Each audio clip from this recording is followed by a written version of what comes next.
So over the week, we had Apostle Arome Osayi hold one of his church conferences, and in one of those meetings, he came out addressing what Abel Damina said about grace and truth, in response to what Dr. David had initially said. Some time ago, a man of God was teaching, and he mischievously said, you know, all these people preaching grace, they preach grace without truth. That's a laugh. Grace and truth are not two things. The word "and" there is the TKS rule of Bible interpretation, which is copulative, which is not a conjunction but a further explanation. I saw Foley at work because he doesn't know we went to school. So grace, which is the truth, exists as Jesus Christ.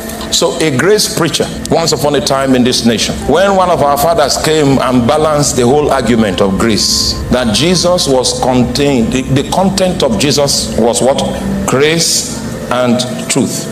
I saw Foley at work because he doesn't know we went to school. Yes, and the man that is preaching grace without truth is one of the agents of darkness in this end time that have been sent to cripple the church. Well, this was not taken lightly by the Gospel of John chapter 14 verse number 6.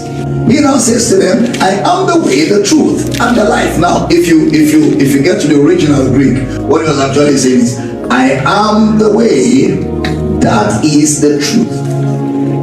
It's not three things, it's one thing. I am the way, that is the truth, which is the life. It's not like I am the way 1, I am the truth 2, I am the life 3. No. Because then if you begin to go that way, somebody will say you can have the life of God, but you don't have the truth of God. Like some Nigerian guys making noise with a lot of ignorance. He said the problem with the grace preachers is that they are preaching grace, but they are not preaching truth.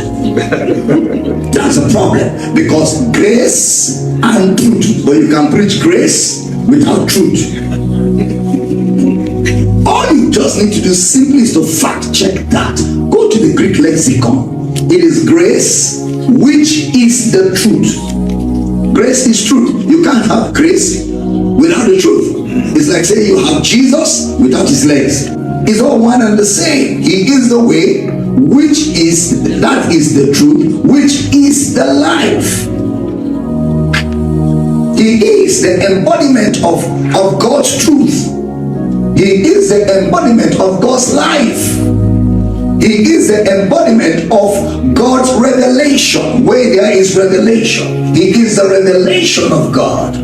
Hallelujah. Amen. So grace, which is the truth, exists as Jesus. Actually, John 1:17 says, John 1:17, grace and truth came by Jesus. Okay, came by Jesus. But the original says, grace, which is the truth, exists as Jesus. Exists as Jesus.